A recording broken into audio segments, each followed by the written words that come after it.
And with the time that we have left, we're going to come to a close on the second missionary journey. And so over the last several weeks, as we've been looking at Acts chapter 16, 17, and 18, we've been looking at the second missionary journey that Paul took. And so today we're going to end that missionary journey in the city of Corinth. And so Paul has been up from Jerusalem to Antioch of Syria, over to Cilicia, where his hometown is. He's gone through Asia Minor to the churches of Galatia that he established on the first missionary journey. He then went over to Greece, to Macedonia, and now we're going to find him going from Athens to Achaia. And so in Achaia, we're going to be talking about the city of Corinth and the importance of what takes place there on Paul's second missionary journey. Obviously, it's an important thing for also New Testament because 1st and 2nd Corinthians are two good-sized books that many of us love, enjoy, and have classes over. And so without further ado, let's go ahead and jump into Acts 18. And so on this map, you can kind of see how the travels have gone so far, like I just talked about. And now you can see Achaia is that region there on the southern tip of Greece. It's a little isthmus, right? It's surrounded by water on three sides. It's connected by a little land bridge, if you will, to the mainland of Greece. And so that's where Paul's going to be there in the region of Achaia, there in Corinth. Here you can see some ancient ruins in Corinth. Maybe you have been on a Bible Lands tour. And so Corinth is a very popular and very highly visited area in Greece today. And so you can still go there and see a lot of the ruins that are there in Corinth. This is a depiction of what Corinth looked like. We can tell pretty good because the ruins are there intact. So we can see where the main temples were, where the agora was, where the forum was. And so this is kind of what it would look like in an aerial view in the first century when Paul was there. And so let's go ahead and let's talk about Paul in Corinth. Let's read verses 1 through 4. And after this, Paul left Athens and went to Corinth, and he found a Jew named Aquila and a native of Pontus, recently come from Italy with his wife Priscilla, because Claudius had commanded all the Jews to leave Rome, and he went to see them. And because he was of the same trade, he stayed with them and worked, for they were tent makers by trade. And he reasoned in the synagogue every Sabbath and tried to persuade the Jews and the Greeks. And so just some background on ancient Corinth. Paul travels 50 miles from Athens to Corinth. Corinth was one of the leading cities of that area. Corinth was a leading commercial and trading center there in southern Greece. It was on the western side of the Aegean Sea. It was the principal port route that people would stop on their way to Rome. And so it was a very highly populated area. It was a focal point of Paul's mission activity. It was rebuilt by Julius Caesar in 46 BC. And from that time, the city just absolutely flourished. And so it had a population of somewhere between 500 and 750,000. If I'm not mistaken, that's roughly the same population like Knoxville, Tennessee. And so, think of that population in ancient city. And so it was very large. It was also known for its vices. And so kind of the Las Vegas of the ancient Mediterranean world. They even had a temple to Aphrodite or to Diana, and had 1,000 sacred prostitutes. And so a very sexualized culture, a very vice-filled city. But when Paul gets there, he meets Aquila and Priscilla, they're an impressive couple. They know the word very well. We see this later on as they take Apollos, who's a very knowledgeable character in and of himself in Ephesus, and they teach Apollos.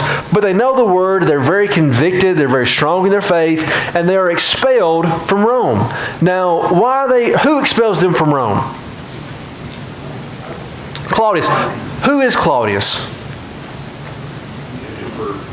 Right? He was the emperor of Rome from 41 to 54.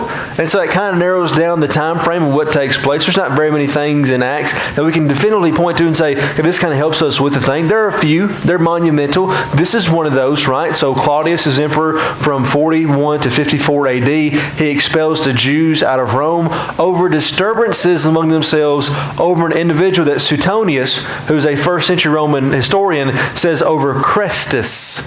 Now, most historians, even secular historians, believe and are pretty unified that this is just an adulteration of Jesus' name. Suetonius is a Roman who doesn't know anything about Jesus at all, and so he just writes Chrestus, but they're having a dispute over Christ. Does that surprise us that there are disputes in Rome over who Christ is? No. right? The only surprising thing, potentially, is which apostle's been to Rome by this time?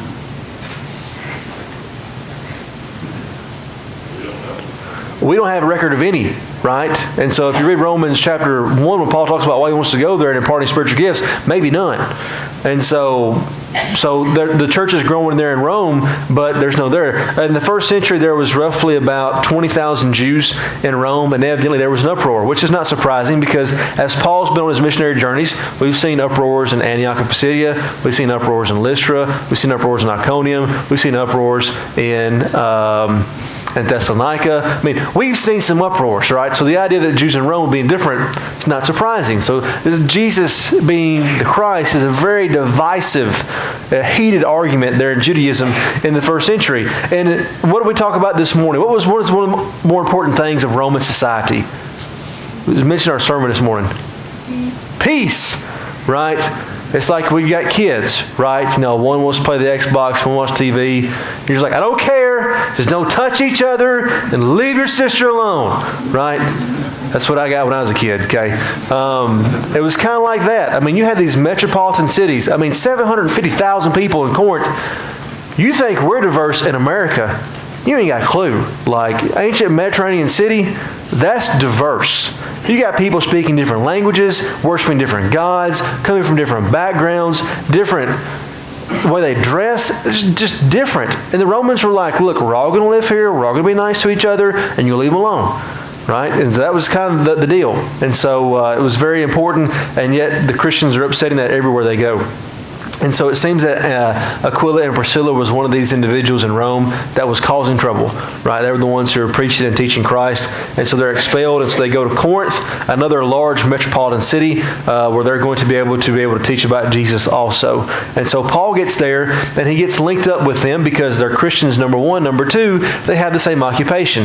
Now, the word literally is tent maker, right? It's got two words in Greek, tent maker, right? But we think that maybe they were leather workers that would also work with things other than tents.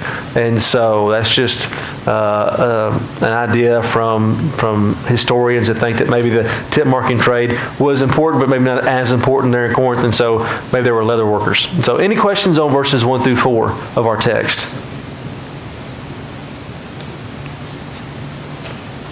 No? All right, good. Let's read verses 5 through 11 then and talk about Paul's success in preaching the gospel.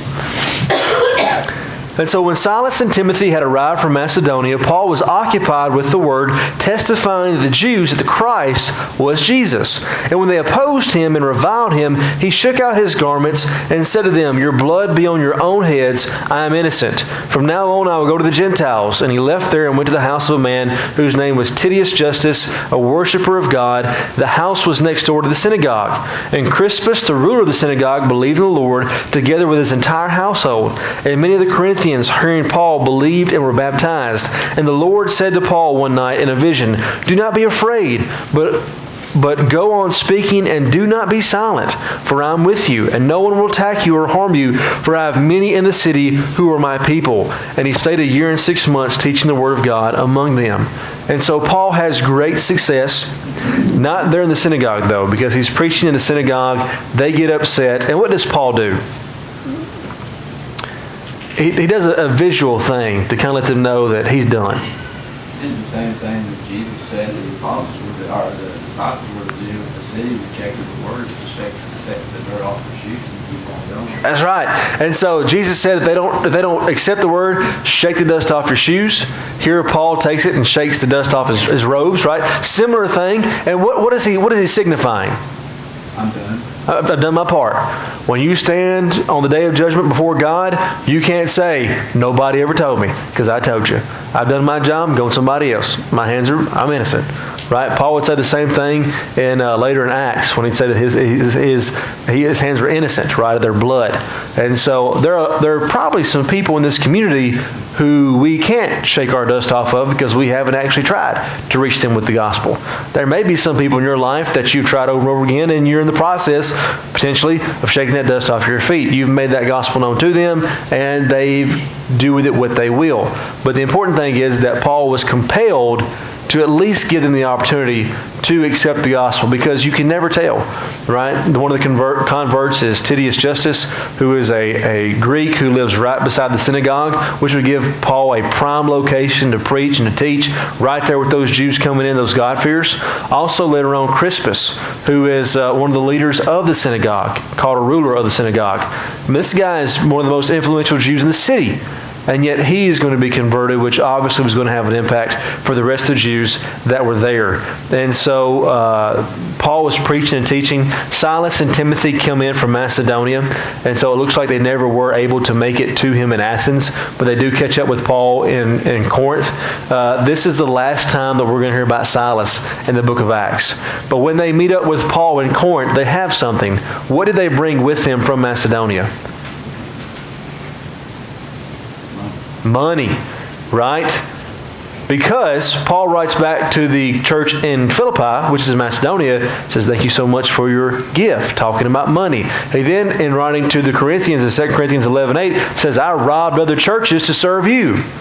AKA, I work for free and other congregations are paying me to stay and preach and teach in your city.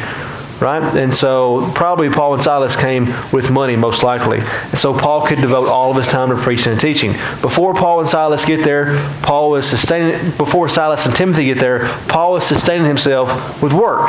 Right? But his main goal is to be able to preach and teach the gospel every day and not be strapped down to making tents or leather objects. And so he's a man who is very compelled to preach and to teach. And so Paul continues to preach and teach, and many are converted. And so Crispus is one of the rulers mentioned before. He's also mentioned in 1 Corinthians 1:14. Crispus is interesting because we know that Paul baptized Crispus personally. Right? When Paul talks about the individuals that he baptized personally in Corinth, he mentions Crispus' name. And so this would have been a major success in Corinth. If you see the summation here, they heard, they believed, they were baptized. It's still a summary of how one obeys the gospel of Christ today. And so Jesus appears to Paul. Now, why would this be important for Paul, for Jesus to have this vision? Would Paul be a little gun shy?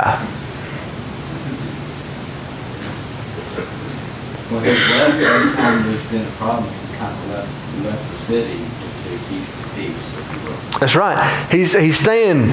He's like a Western outlaw that tries to stay like one town ahead of the marshal. Except in this situation, the good guy is Paul, and he's trying to stay one step ahead of the angry Jewish mob that seems to follow him everywhere he goes. Right? And so he's in Corinth. He's been preaching and teaching. He converts one of the leaders of the synagogue. The Jews get pretty upset, and Jesus comes to him in a vision and reassures him and says, everything's going to be fine. Don't leave. Because Jesus came to him in Jerusalem, right? He was there for 2 weeks in Jerusalem, and Jesus said, get out. Leave now. Paul left. Now he's in Corinth. There's some unhappy people who are there, and Jesus says, there's a lot of people in the city who are my people. You're going to be okay. I want you to stay here and continue to work. And that's exactly what Paul does. He stays for 18 months and continues to labor in Corinth. 18 months is important because this is the second longest stay that Paul stays in one place. Anybody know the longest? Ephesus, right? He stays in Ephesus for 3 years. And so he says 18 months here in Corinth, the second longest that he'll stay at any place, any congregation, but he'll stay 3 years in Ephesus will be his longest stay. And so Paul listens to Jesus and he stays there in Corinth.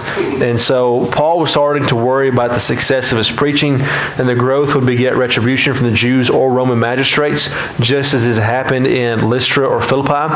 And yet Jesus strengthened him with those words. In fact, Paul would even reference in 1 Corinthians 2:3 that while he was in Corinth, that Jesus strengthened him. This is exactly what he's talking about, what takes place here in Acts 18. So it's interesting how you can kind of take 1 and 2 Corinthians and Acts 18, lay them side by side, and you'll start seeing those parallels. You know, I robbed other churches to work with you. Well, he's talking about when Paul and Silas get there. You know, God strengthened me. He's talking about the vision he receives. He talks about, I baptized Crispus. Well, there he's mentioned in Acts 18. And so you kind of see how it's really interesting. If you've never done that, when you read about his work in Ephesus, go read the book of Ephesians and look at some of the things that are said back and forth. And it really is interesting to do that type of Bible study. And so Paul, while he was in Corinth for 18 months, most likely wrote 1st and 2nd Thessalonians. And so he had been away from the church in Thessalonica for year, give or take. And so while he's there, he gets reports from Paul and Silas about what's going on in Thessalonica, and then he writes 1st and 2nd Thessalonians to the church right here. This takes place while he's in Corinth. Any questions on or comments? Maybe you've got something that we didn't touch in verses 5 through 11.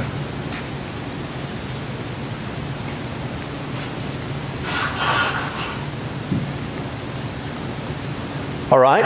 On this, you'll see two very interesting things. Okay, on your right-hand side, this is the Gallio inscription.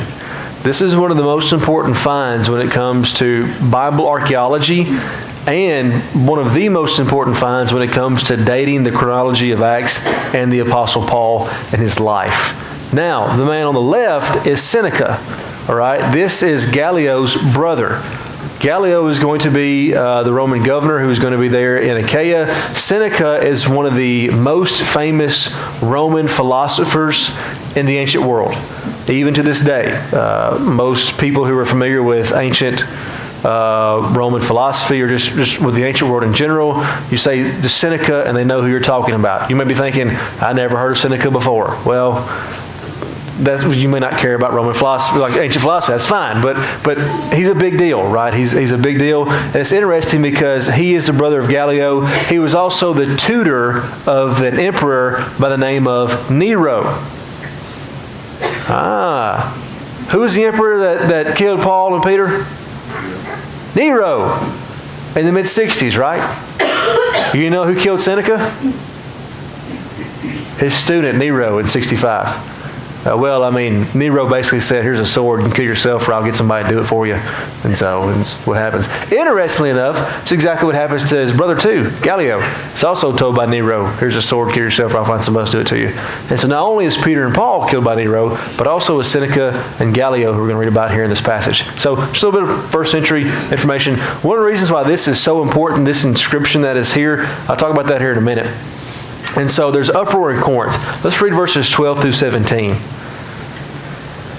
But when Gallio was proconsul of Achaia, the Jews made a united attack on Paul and brought him before the tribunal, saying, "This man is persuading people to worship God contrary to the law."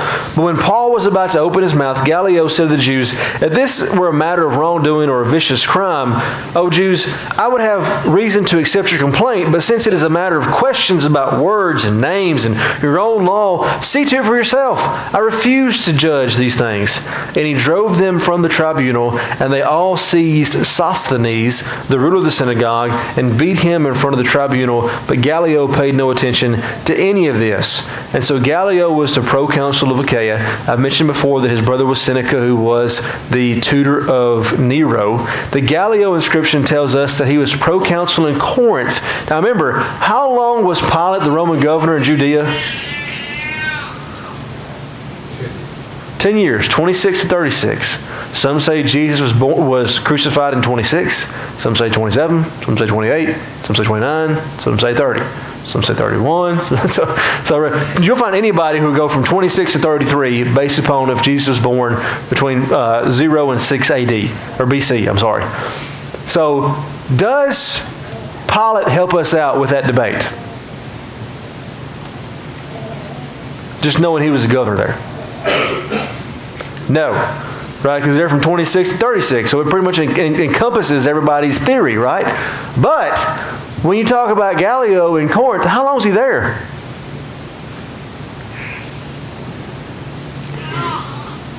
He's there from 51 to 52 AD. How long was he there? A year? 18 months? Less than 2 years, right? And how long was Paul there? It narrows it down pretty good, right? I mean, it kind of puts you can set in stone that Paul in 51 AD was in Corinth because he's there 18 months and the Roman governor there, the proconsul, is on there for less than 2 years. And so then you can backtrack Acts and then go after Acts, and it helps you solidify where Paul was at what time.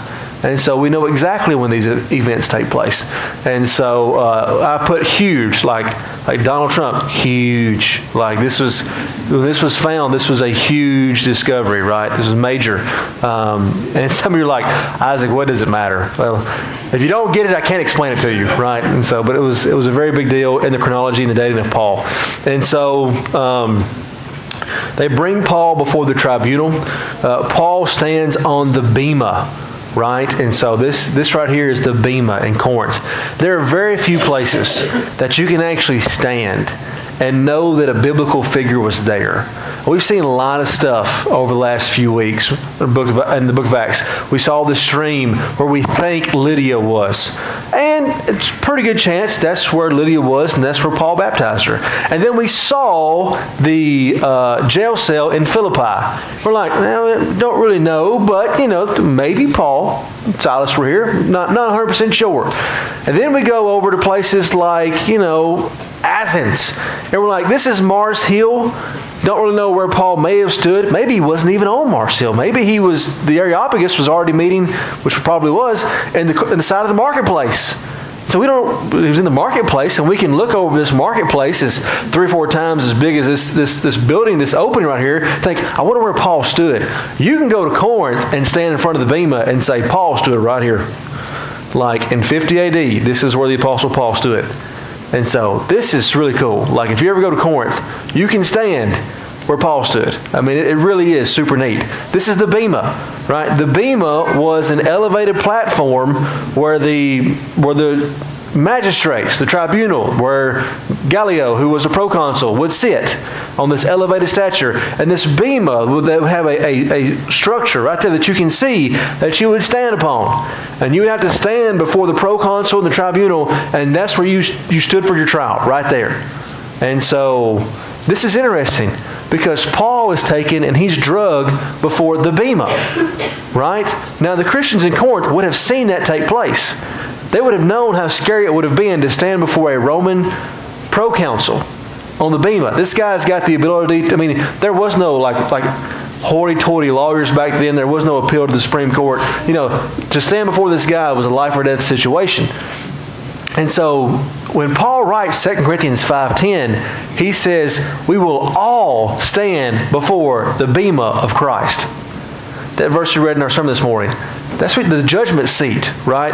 And so when Paul writes the bema there in 2 Corinthians 5:10, that's an amazing thing when you think back to what Paul, they saw him stand before the bema seat of Gallio, and Paul wasn't fazed. He said, but let me tell you something. Everybody's going to stand before the bema seat of Christ. Now that's a scary thing to think about, right? And so when you look at 2 Corinthians 5:10, and I realize I'm nerding out over the word used there, but it's really cool. When you can go and you can stand right there where Paul stood and said, you know what? When Paul was writing 2 Corinthians 5 through inspiration, and he used the word bema, he was thinking about him standing right here before Gallio, and I'm standing right here. Like that would be so cool. So cool. And so Gallio says, I don't care. If Jesus is your Messiah or not, it makes no difference to me. I don't care. You guys take care of it yourself. And so he dismisses the charge. And who's beaten? Well, Sosthenes is beaten, right? He's a ruler of the synagogue. Now, the text is uncertain. There's an insertion that he was beaten by the Greeks, but that's inserted in the text a couple hundred years after the originals, and so we're not really sure. We don't really think that's an original thing, but we don't really know why Sosthenes is getting beaten up. And so it doesn't really tell us what's taking place. Is this a Jew being beaten by Jews for failing to convict Paul? Is this a convert that's beaten by the Jews? Is this a Jew beaten by the anti-Jewish Gentiles in the marketplace for disturbing their day and wasting their time? Doesn't really tell us. The text doesn't explain. As I mentioned before, there is some insertion in the older manuscript that says Greeks. Maybe the case, we just don't know. But it's interesting because in 1 Corinthians 1:1, Paul writes back to the church to Corinth, and guess who's with him? Sosthenes, right? And so if he wasn't a Christian then, right, maybe getting beat by his own people and say, you know what, maybe I'm swapping sides. right? And so, but Sosthenes was there, and he's with Paul when Paul's writing 1 Corinthians 1. And so just really neat. Once again, this is the Bema seat that is there. Any questions on 12 through 17 of our text? You find it interesting Paul didn't say he was a Roman citizen? Yeah. He didn't say it again, did he? And so it's like this trump he has in his back pocket that he's just waiting to see if he's going to be okay. And so, it's good to have a trump card, right? But it is. I hadn't thought about that, but it is interesting that he didn't say it just like he didn't do it in Philippi. And so maybe he was going to try to play the same game again. I don't know. It's a good question. Good question. Or comment. Questions, comment. So, any other comments, questions?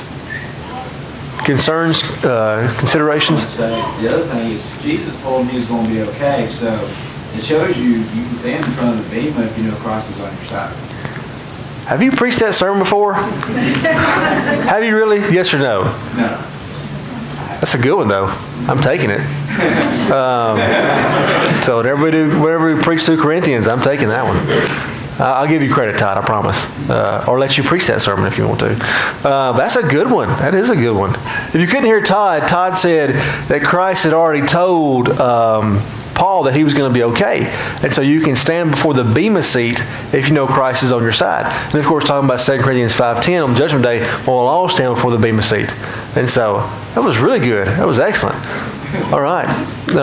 And so verses 18 through 23. And so let's finish out the second missionary journey. Verses 18 through 23. After this, Paul stayed many days longer and then took leave of the brothers and set sail for Syria, and with him Priscilla and Aquila. At Cenchrea he had cut his hair, for he was under a vow. And when they came to Ephesus, and he left them there, but he himself went into the synagogue and reasoned with the Jews. When they asked him to stay for a longer period, he declined. But on taking leave of them, he said, "I'll return to you if God wills." And he set sail from Ephesus. And when he had landed in Caesarea, he went up and greeted the church, and then went down to Antioch. And after spending some time there, he departed and went to one place, and the next to the region of Galatia, Pythagoras, strengthening the disciples. And so in verse 23, we have the ending of the second missionary journey, and then it's starting back up with a third missionary journey. And so Paul returns to Antioch. And so he leaves Corinth. He takes Aquila and Priscilla with him, and they go to Ephesus. Eventually, first they go to Cenchrea. And while he's in Cenchrea, this is a seaport of about 6.5 miles away from Corinth. And so while he's there, Paul cuts his hair. Now, the text doesn't give us much information about what vow Paul took, how long he had kept the vow, but the fact that he cut his hair means that the vow was over with. It said he was under a vow. So he's no longer under a vow. He cut his hair. Didn't shave his head, but he cut his hair. And so it was not a Nazirite vow, most likely, because with a Nazirite vow, when you cut your hair, you had to burn your hair on the altar in Jerusalem. Now, there are some issues that maybe there was some leeway in the first century about that. We're not specifically known about that. There's some Numbers chapter 6 verse 18, then Acts 21 verse 24. This is unlikely, like I said. But so Paul was there in Cenchrea. We know there was a congregation here. We don't know if the congregation was already there before Paul got there. We don't know if Paul, founded the congregation when he was there. But we do know that that's where Phoebe's from in Romans chapter 16. She is from the congregation there in Cenchrea. And so he stays there for a while. Then he goes to Ephesus. Ephesus is another very large, powerful, influential city. It's one of the main seaports there on Asia Minor. He doesn't stay long. And so he leaves. They beg him to stay. He leaves Aquila and Priscilla there in Ephesus. While Paul is gone, they'll meet with Apollos and teach him the way more thoroughly. And so he goes back and he sets sail for 250 miles, and he gets to there in Caesarea. Now, while he's in Caesarea, he talks to the brothers in the churches that are there. And so it's interesting to me that I wonder, and I think he probably did, but I have no way of knowing. It'd be super neat that if the apostle to the Gentiles, while he was in Caesarea, met the first Gentile convert, Cornelius. Once again, don't know how large the church was in Caesarea, but it would be neat, and I think maybe something that would plausibly occurred. Now, the text doesn't say this, but it says he went up to meet the church. Probably means that Paul went to Jerusalem, because the elevation was he would not have went up to Antioch. right? So he probably went up to Jerusalem. He was that close. He had been gone for about 3 years. He goes to Jerusalem, where were the other apostles. He meets them there. Then he goes to Antioch. He gives a report about how the mission work has gone there in the church. He stays there for some time, probably less than a year, and then he starts off on the third missionary journey. And so Paul he's gone for 3 years. He gets back, and it's no time where he's back in the saddle again. And so the man really had a passion for preaching and teaching. Any comments, questions on verses 18 through 23? I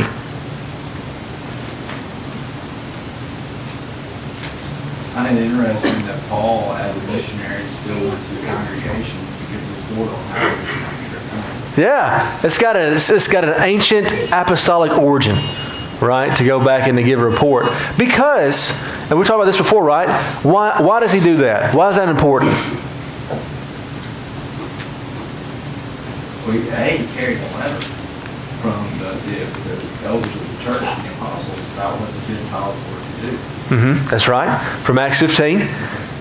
Another reason is that when Paul goes, is he going by himself on his missionary journeys? Does Paul see it as an individual effort? If you're a congregation that sends a missionary, you're in there with him, right? I mean, you may not be in India or Tanzania, but you're there. Spiritually, your work is there. And so, good. So here you can see on the map where he comes back home. You see he set sail from to Ephesus. Then he makes his way back to Caesarea right there. And so our takeaways, number one, the importance of a supporting cast, right? I mean, we can't all be the starting pitcher every time out, right? We need people around us. And Paul is a quintessential person of that. I mean, you have Silas and Timothy who are able to stay behind and strengthen the churches. They were able to get the funds to meet Paul so he could preach longer without having to worry about working. You have individuals like Crispus and Justus that were there beside the synagogue. They gave him a place for him to preach and teach close to those God-fearing Greeks and also those Jews. You had people like Sosthenes that we don't know what he was doing with Paul, but was with Paul when he was writing 1 Corinthians 1. People like Aquila and Priscilla who helped to teach and to help train individuals as they grew in their faith, like Apollos. And so there's a role for all of us to play. And so the supporting cast is extremely important in Acts, but it's also extremely important today. Secondly, knowing when to move on and when to stay. And so sometimes it's hard. And potentially Paul may have made the wrong decision by leaving Corinth too soon, but God was there to let him know to stay and to continue the work that is there. And so sometimes it's tough. I mean, sometimes it's hard to know when to shake the dust off your feet, like Paul did off his robes actually here in Corinth, and when to keep on being persistent. But it's just hard to know. But if you know the situation of the person, sometimes you can tell. And number three, the power of the gospel.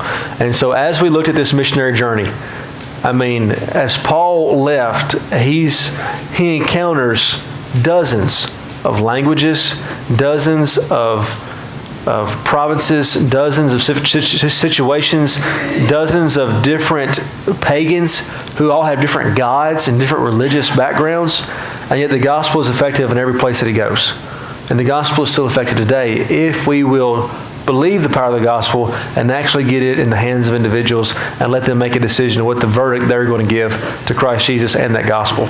And so we've got about 2 minutes left. Anybody else have any? Did you speak in all those languages?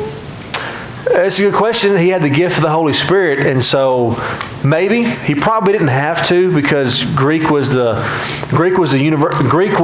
ancient English today. So oftentimes, if we go to a foreign country, people kind of cater to us with Greek. I mean, with English, Greek was the same way. Potentially, maybe that is a discussion that takes place in Corinth. When he writes 1 Corinthians 12, there's a big discussion over the use of tongues in that congregation. So very, very likely he used that gift there. Good question, Brother Charles. Any other gifts? If you got gifts, I'll take those too. But if anybody have any questions or comments? No? All right. Well, thank you so much. As we come back next week, we'll start the third missionary journey. And so let's go ahead and let's close with prayer. Dear Heavenly Father, we're so thankful for this day and for the blessing you've given us. We're so thankful for the ability we have to come to worship you and also to study your word. Dear Heavenly Father, please help us to be students of your word, to be studious and get excited about your word and what the Bible has in store for us. Dear Heavenly Father, please help us to take the truths that are given in it to apply it to our lives, but also to unselfishly give those truths to others, just like the Apostle Paul and other missionaries, to help them make a decision themselves that they would like to believe in your Son and to obey him and to become Christians and live their lives in such a way that would give honor and glory to you. And please help us to be brave and to be bold. Just like in the first century, we realize that people are going to reject your gospel and in a way reject us. And Heavenly Father, please give us the fortitude of men like Paul and men like Aquila and ladies like Priscilla who are persistent in their desire to teach the gospel truth to those who are lost, and help give us the same desire. Please watch over us and bless us. In your Son's name we pray. Amen.